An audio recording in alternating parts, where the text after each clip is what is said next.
Direito. Você que está aí acompanhando nossa programação, já devem ter te oferecido algum seguro que você pensou, nunca vou usar isso, ou então que a burocracia seria muito grande na hora que você precisasse usar. Esse pensamento ele é comum ainda mais porque os tipos de seguro estão cada vez mais amplos, cada vez mais complexos. Mas saiba que há regras sérias que regem esses contratos e é para falar sobre isso que a gente conversa, né? Principalmente sobre o direito como segurado, que a gente vai receber a partir de agora o administrador especialista em seguros, Silvio Maia Filho, que já está aqui na nossa bancada. Muito bom dia, seja bem-vindo à nossa programação. Bom dia, obrigado. Obrigado a todos aí. Vamos lá, né? Falar um pouco do assunto que interessa muito, na verdade, seguros hoje, como realmente descomplicar essa vida de seguro aí para o brasileiro. E a gente começa pelo principal, que é o contrato. Muita gente não lê, principalmente aquelas letrinhas miúdas, mas isso acaba definindo um pouco do que é o benefício, do que é a obrigação, do que quem está contratando precisa cumprir ali diante do seguro? Na verdade, é importante entender, inicialmente, que todo contrato de seguro, né, ele é regulamentado pela SUSEP, que é a Superintendência de Seguros Privados. Então, tudo que foi, né, regido em relação ao contrato pela seguradora é algo que já foi aprovado pela SUSEP. Então, tem que ser cumprido determinadamente como está no contrato, né? E existe vários tipos de contrato hoje de seguro que, enfim, você pode estar contratando vida, auto, residencial, todos esses tipos de seguro que você vai ter que entender, de fato, como são as regras de cada um. E essas regras... existem regras comuns ou cada um tem a sua particularidade, Silvio? Existe, sim. Todo produto, né, no segmento dele, existem suas regras determinadas. Por exemplo, o seguro auto, ele é específico, né, dentro do cenário do carro, que você precisa honrar e cumprir todas as determinadas obrigações do contrato em relação ao quê? Por exemplo, tem que estar conduzindo o veículo, né, o veículo tem que estar no ambiente realmente onde foi informado pela apólice. Já o seguro residencial é outro cenário, né? Dentro de casa. Como que fica em caso de incêndio, numa perca em relação ao bem material, estava dentro do contrato ou não estava dentro do contrato. Tem tudo isso que você vai poder realmente detalhar no contrato e contratar. Acho que uma das maiores dúvidas em relação a seguros são de bens, aqueles que são financiados ou que estão em consórcio. Muita gente fica na dúvida.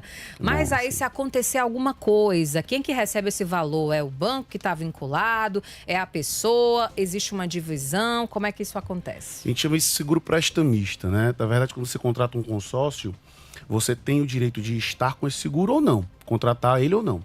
Quando você contrata, você blinda um cenário de uma falta, a sua família recebe o bem de liquidez imediata, né? Então, assim, é importante sim fazer um seguro prestamista. Eu sempre aconselho os meus clientes a incluírem. Porque se acontecer algo, a família recebe o bem. Se acontecer algo e não tiver o prestamista, a família recebe a dívida. Então tem esse problema, né? Então no cenário do consórcio é assim, cenário de parcelas, financiamento também. Então, assim, se você puder colocar um seguro prestamista, sempre eu aconselho. Porque ninguém sabe o que pode acontecer e se você vier a faltar, essa dívida fica. E o banco vai cobrar. Se você fez um seguro prestamista, ela é quitada e o bem é entregue à família. Então, pontos importantes, né? Esclarecimentos aí importantes para o nosso ouvinte. Dentre as características dos seguros, Silvio, você falou aí, mais comuns são automóveis, né? Motocicletas, residências. Mas tem algumas modalidades assim que você hoje observa no mercado, que são oferecidas para as pessoas, que chamam a atenção pela curiosidade. Por exemplo, patrimônio, hoje em dia, você pode fazer seguro para isso? Sim. Pode, por exemplo, fazer seguro para uma determinada coisa. Eu me lembro muito bem, tá me vindo aqui na memória, uma modelo, há uns anos atrás, que ela chegou a colocar uma parte do corpo dela em seguro. Sim. É possível fazer isso mesmo, Silvio? É possível sim. Assim, até todo mundo pergunta, né? Assim, Silvio, hoje o seguro ele tá muito amplo. Então, assim, celular, hoje tem o seguro, anel, joia, tudo você pode fazer o seguro. As próprias entregas, principalmente cada parte do corpo. Então, assim, cada parte do corpo hoje você pode assegurar sim. Temos hoje várias apólices, inclusive lá na empresa, que a gente faz para as pessoas de acordo com a sua profissão, porque tem gente que coloca dentro do cenário a sua profissão para blindar, de fato, o que ela utiliza, da parte do corpo. Desde o cirurgião, com as mãos, até mesmo o modelo. Agora, falando sobre o que o mercado oferece, né? Como a gente comentou no início, está muito amplo. O que é que determina que é de fato um seguro e não uma proteção? Porque se a gente for ali para a parte dos veículos, por exemplo, o que é que tem muito, né? É vendido muito uma proteção que muitas vezes a pessoa confunde com um seguro, né? Então, quais são as diferenças? É importante o consumidor entender que existe hoje no mercado a prática das associações, né? E tudo que é referente a seguro, como eu falei no início, tem que ser regulamentado pela SUSEP. Então, ele tem que estar atento ao que é regulamentado pela SUSEP. Então, seguro de vida, seguro auto, seguro, todos esses seguros são regulamentados pela SUSEP. As associações que estão entrando no mercado aí, dentro da questão do seguro, que eles dizem ter do automotivo, né, como a prestação de serviço, eles não são regulamentados. A verdade é essa. E estão na luta para regulamentar, mas hoje o seguro é o que é regulamentado pela SUSEP. Então tem que ter cuidado. Quando você vai fazer um seguro de automotivo, o seguro ele tem que ser regulamentado. Então as seguradoras têm que prestar todo o serviço de acordo com a regulamentação para oferecer para o consumidor.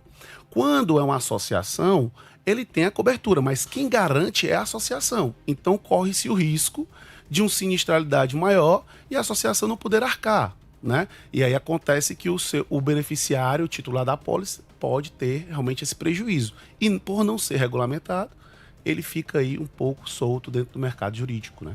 E aí, Silvio, onde é que o cliente, né, ele observa justamente de que aquela empresa, né, a seguradora, ela está devidamente regulamentada, até para ter essa garantia que você está falando? Onde é que ele pode verificar isso? Hoje, pelo site da SUSEP, né, você pode entrar e acessar o CNPJ da seguradora e entender como está a regulamentação dela.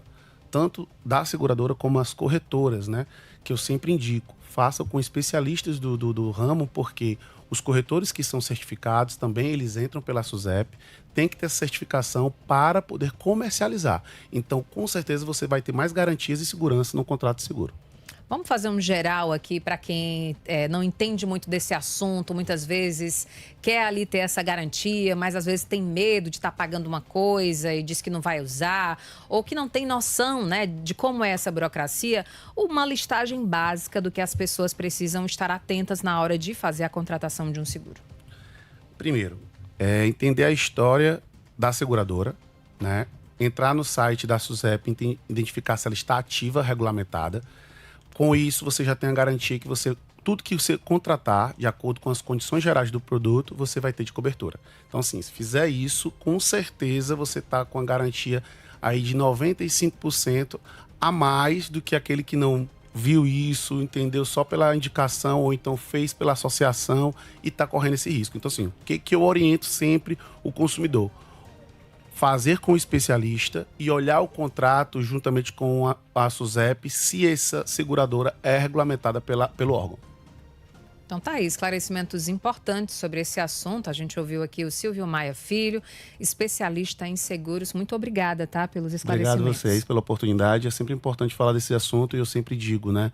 Entrei no ramo há 14 anos e vi os 5% da população brasileira ter seguros de previdência e hoje eu estou feliz em ver 17%, mas acredito que ainda tem um azul para a gente conquistar, né? Desburocratizar esse assunto e trazer para o brasileiro, que é tão importante.